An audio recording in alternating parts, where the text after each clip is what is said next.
Hi hello welcome to Rani's వంటిలు. Easy మెథడ్లో egg పులుసు చూపిస్తండి. చూడండి, స్టార్ట్ చేద్దాము. ఎగ్ పులుసుకు ముందు ఎగ్స్ ఉడకబెట్టుకుందామండి. దీనిలో ఒక చిన్న కప్పు వాటర్ వేసి ఎగ్స్ పెట్టేద్దాము.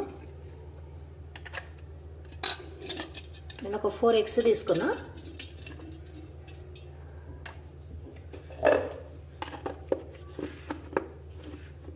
మూత పెట్టేసి స్విచ్ చేస్తే ఒక 7 మినిట్స్లో ఎగ్స్ అయిపోతాయి.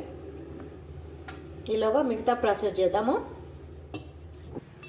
ఒక నిమ్మకాయ సైజ్ అంతా చింతపండు నానబెట్టుకుంటా.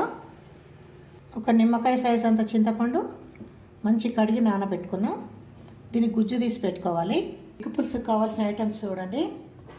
చింతపండు గుజ్జు కావాలి. చింతపండు నానబెట్టుకున్నా అని చెప్పాను కదా, నిమ్మకాయ సైజ్ అంతా. దీన్ని గుజ్జు తీసి పెట్టుకోవాలి.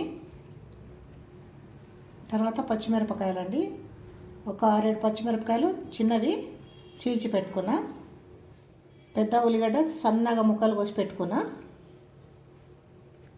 ఇంకా మెంతి పొడి అండి, సగం స్పూన్ మెంతి పొడి, కొంచెం జీలకర్ర పొడి, ఒక పావు స్పూన్ గరం మసాలా పొడి, ఒక సగం స్పూన్ చక్కెర కానీ బెల్లం ముక్క కానీ వేసుకోవాలి.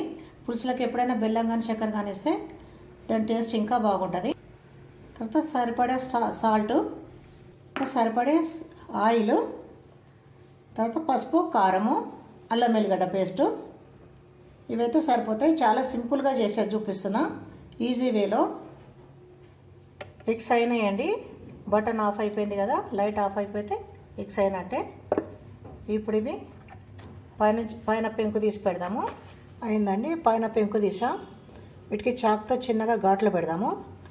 ఇట్లా ఘాట్లు పెడితే పులుసు, కారం, ఉప్పు అంతా లోపలికి వెళ్ళి ఎగ్స్ చాలా టేస్టీగా ఉంటాయి, చప్పగా ఉండకుండా. ఇలా అన్నిటికీ ఘాట్లు పెట్టుకోవాలి.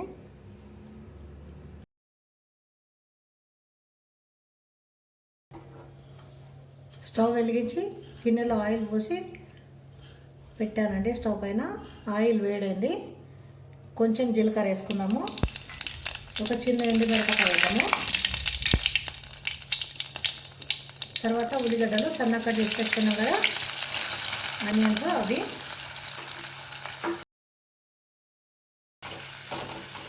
ఇంకా పచ్చిమిరపకాయలు కూడా వేసేయచ్చు. 6-7 పచ్చిమిరపకాయలు కట్ చేసి పెట్టుకున్నాం కదా, ఇవి కూడా వేసేస్తున్నా.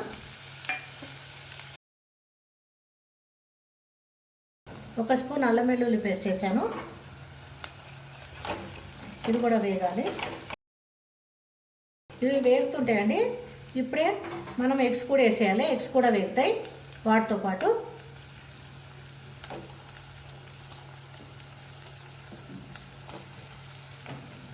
ఎగ్స్, అల్లం వెల్లిగడ్డ పేస్టు, ఉల్లిగడ్డలు, మిరపకాయలు అన్నీ ఒకసారి వేగుతుంటాయి. ఒకసారి కలుపుదామండి. ఉల్లిగడ్డలు, అల్లం వెల్లిగడ్డ పేస్టు అవి వేగిపోయినాయి. వాటితో పాటు ఎగ్స్ కూడా వేగుతున్నాయి. ఇప్పుడు ఒక స్పూన్ పసుపు వేద్దాము.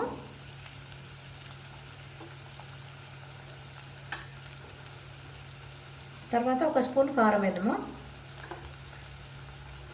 పులుసులోకి టేస్ట్ మిరపకాయలు వేసినా కూడా కారం ఎక్కువ టేస్ట్ ఉంటుంది. ఎప్పుడైనా పులుసులోకి కారం కంపల్సరీ వేయాలి. పచ్చిమిరపకాయలతోటి అంత టేస్ట్ రాదు. ఒక స్పూన్ కారం వేసాను.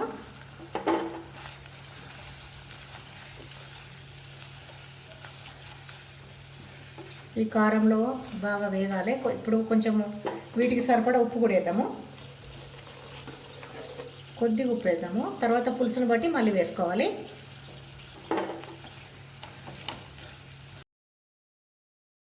కొంచెం వేగనియండి. చూడండి, ఎగ్స్ వేగినాయి. ఉప్పు, కారం అంతా మంచిగా పట్టింది ఎగ్స్కి. తర్వాత ఇప్పుడు చింతపండు గుజ్జు తీసి పెట్టుకున్నాం కదా, అది వేసేద్దాము. 1 కప్పు చింతపండు గుజ్జుకి ఇంకా 2 కప్పుల నీళ్ళు కలిపి వేస్తున్నానండి. చిక్కటి గుజ్జుకి ఇంకా 2 కప్పుల నీళ్ళు, డబుల్ అనమాట.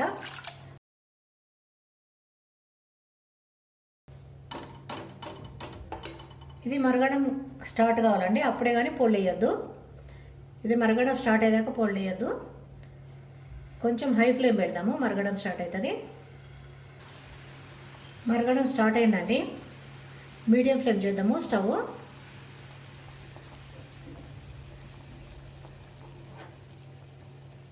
తర్వాత ఇప్పుడు మనం తీసి పెట్టుకున్న మెంతి పొడి సగం స్పూను, చిన్న స్పూన్తో సగం స్పూను, ఒక సగం స్పూన్ జీలకర్ర పొడి, పావు స్పూను గరం మసాలా పొడి. మీరు గరం మసాలా పొడి వేయలేకపోతే, ఒకవేళ ఇంట్లో రెడీలో గరం మసాలా పొడి లేకపోతే ఒక చిన్న పట్ట ముక్క, ఒక 3 ఇలాచీలు 3-4 లవంగాలు వేసేయండి, సరిపోతుంది. అది పోపులు వేయాలి, పైనుంచి కాదు. ఈ పొళ్ళు కాబట్టి మనం పైనుంచి వేస్తున్నాం మరిగేటప్పుడు. తర్వాత బాగా కలపండి. కలిపి ఇప్పుడు చక్కెర తీసుకున్నాం కదా, సగం స్పూను చక్కెర వేసుకోవాలి. షుగర్ ఉన్న వాళ్ళు చక్కెర అవాయిడ్ చేయొచ్చు అండి, షుగర్ ఉన్న వాళ్ళు వేసుకోరు కదా. వేసుకుంటే బెల్లం వేసుకోవచ్చు, చక్కెర కానీ బెల్లం కానీ ఏదైనా ఒకటి. ఇంకా సరిపడా, పులుసుకు సరిపడా ఉప్పు అండి. 1 స్పూన్ వేస్తున్నా, 1 టీ స్పూన్ వేస్తున్నా నేను ఈ పులుసుకు సరిపడా. తర్వాత ఫ్రెష్ కలమాకండి. ఇది మా ఇంట్లోదే, నేను చెట్లు పెంచాను, మీకు చూపించాను కదా ఇదివరకు వీడియోలో. ఇది నేను పెంచిన చెట్టుదే ఫ్రెష్ కలమాకు. ఇది వేసేసుకోవాలి. ఒకసారి కలిపేసి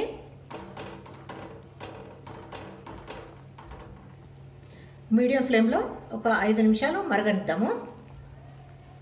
ఇంకా దీనిలో ఏం లేదండి, జీలకర్ర పొడి, మెంతి పొడి, గరం మసాలా పొడి వేసాను, ఉప్పు, కొంచెం చక్కెర, ఉల్లిగడ్డలు, పచ్చిమిరపకాయలు అన్నిటికీ వేస్తూ ఉంటాము. ఆయిల్ అన్నిటికీ వేస్తాము, ఉప్పు అన్నిటికీ వేస్తాము. ఇంకా స్పెషల్గా వేసిందంటే గరం మసాలా పొడి, ధనియాల పొడి, జీలకర్ర పొడి అండి. చాలా ఈజీ వే ఇది, చాలా టేస్ట్ కూడా ఉంటుంది.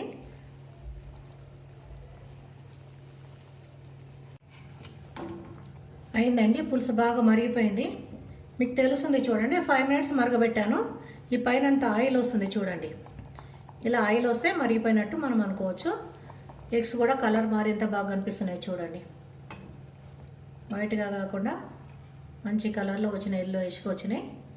ఇప్పుడు ఇది అయిపోయినట్టు. ఇంక ఇప్పుడు కొంచెం ధనియాల పొడి వేసేసి కలపాలి. మంచి వాసన వస్తుందండి. పులుసు కూడా ఎట్లా చిక్కగా అయిందో చూడండి. ఇంకా దీనిలో ఏం పొళ్ళు గిళ్ళు ఏమంటే నూల పొడి కానీ కొబ్బరి పొడి కానీ ఏమి వేయలేదు. అయినా కూడా ఉల్లిగడ్డలు ఎక్కువ ఉంటాయి కదా, ఇలా చిక్కగా వచ్చేస్తుంది. ఇంకా చల్లారినాక ఇంకా చాలా చిక్కగా అయిపోతుంది. ఈ పులుసు చల్లారినాకనే ఎక్కువ టేస్ట్ ఉంటుందండి. అయిపోయింది, ఇంకా స్టవ్ కట్టేయచ్చు. స్టవ్ ఆపేసేస్తున్నా, వేరే బౌల్లోకి తీస్తా. చూసారు కదా ఎగ్ పులుసు, మీరు కూడా చేసుకోండి. ఈజీ మెథడ్లో ఉంది కదా, చాలా టేస్టీగా ఉంటుంది. ఈజీ ఏదైనా చేస్తే మీరు కూడా చేసి ఎలా కుదిరిందో నాకు కామెంట్ పెట్టండి. లైక్ చేయండి నా ఛానల్, షేర్ చేయండి మీ ఫ్రెండ్స్ అందరికీ. సబ్స్క్రైబ్ చేసుకోండి చేసుకోని వాళ్ళు. ఓకే అండి, థ్యాంక్ యూ.